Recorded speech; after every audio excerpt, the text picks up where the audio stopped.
Fantastic. Well, congratulations on the film. Thank you, man. Michael Bay, he comes with a premature of Bayhem and everything else, and it certainly delivers. What's it like working for him? Because I can imagine that he's such a unique artist in the sense that he always has a vision in his head and he knows exactly what he wants to do. What's it like being in his world? Because it must be something unlike you've experienced. Right. It's interesting that you said working for him instead of working with him, and I think it's kind of accurate, to be honest with you. But I didn't mind it. I didn't mind it. There was definitely a process of adjusting to his way of working, because, like you say, he's got the movie in his head, and that he loves to say that. You know, so sometimes like we'll get to set and he'll see like a certain light in a certain location and be like, bring the cameras, let's go shoot there right now. And he'll be like, yeah, just like say this, and then like just run there or run here. And I'm like, yeah, but where am I in the story, Michael? And he's like, don't worry about it. I've got it in here. I know where it's going to go.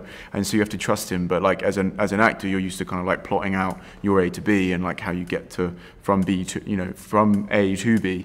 So there's an element of trust you have to place in him. But he brings this like incredible energy and enthusiasm and passion on his sets, you know. So you know, he's always coming from a creative place, and I really respect that. And you know, it's inspiring and enjoyable to work with someone like that. Yeah, and he's very much in the best possible way a Marmite director, in the sense that people really love him, and people can't stand his movies, but at the same time he gets people talking about what he's made. True. What was it like kind of being in this particular movie, because he's made so many different movies, but this one has a real kind of a unique energy to it in many ways, with this kind of camaraderie. Usually it's robots or whatever with Transformers. With this, it's a real kind of ensemble. What was it like being part of that, as well as all the kind of other stuff going on? Right, it's interesting because, you know, all of his movies, I think, and this is what, you know, it's rare to see this these days, is that he's definitely the author of his movies. You know, he is an auteur, and you can tell a Michael Bay movie within 5 minutes or 30 seconds. You know, but like you say, his movies are different. And like my favorite movie of his is The Rock from back in the day. And, my answer. Right. Okay. Yeah. But I think he's got, you know. But I'm not saying that's his only good movie. He's got great movies. I really enjoyed Bad Boys. I enjoyed Armageddon. You know, Pearl Harbor.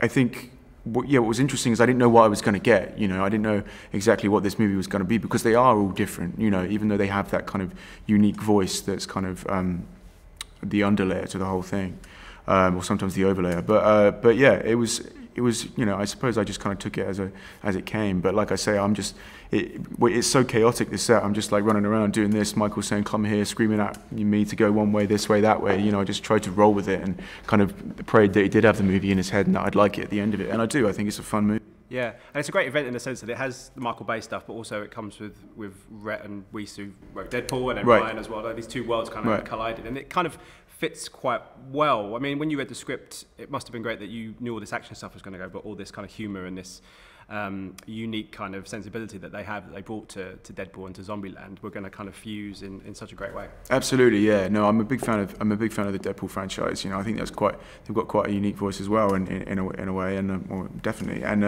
yeah, so that was the prospect of those two forces aligning. You know, Ryan, you know, Paul and Rhett, like you say, and you know, and Michael Bay. That really excited me. You know, to see what the end product would be. And what was it like doing all of the parkour stuff? Because correct me if I'm wrong, but it seems like you did as much as you could possibly do with this, and you're up on the, you know, in Italy and up on the statues, and then in Japan, I think it is, you know, on the buildings. How much did you do, and were you kind of hesitant in doing it, or were you kind of, no, I'm going to kind of throw myself into it as best I can? Like I watched this documentary called Jump Britain when I was like 14 or 15, and I you know, flirted with the idea of getting into it at the time, but I grew up in Dorset and there wasn't really a parkour community. There wasn't parkour club in the farmerland I grew up in. So but also I maybe just lost interest. But it was really interesting to kind of pick that initial interest back up and kind of roll with it. And I tried to do as much as I could, you know. I wish I kind of did more in hindsight, but there was some things, there was a short period of time to actually train for it, and then like for insurance reasons, like Michael would be like to me, you're not doing that. If you break an angle, you're going to screw me up. I'm going to have to like hire someone else or wait for you to get better, and I'm not doing it, which is fair, you know. But yeah, it was kind of, the heights thing was terrifying actually, which I didn't expect, because I knew I was afraid of heights as a kid, but I maybe hadn't been up that high or I definitely hadn't stood on the top of the Duomo in Florence before. I don't know who has, you know. So getting up there and experiencing that was a trip, but it was overcoming it was fulfilling as well. Yeah, and just as a final question, are you enjoying your time as an actor at the minute? Because you've gone from doing Bohemian Rhapsody, which was a huge success, to something like this, which is a big event movie. Are you enjoying kind of being able to pick and choose and do different things at different times? Yeah, I mean, I don't necessarily feel like I'm picking and choosing I am maybe, selective to a degree, but I think it's also, there's so much content out there now, and it's like trying to find what's good, and and working with the best people out there. That's what I want. And there's also so many talented actors out there as well. To compete with. But yeah, I'm enjoying what I'm doing.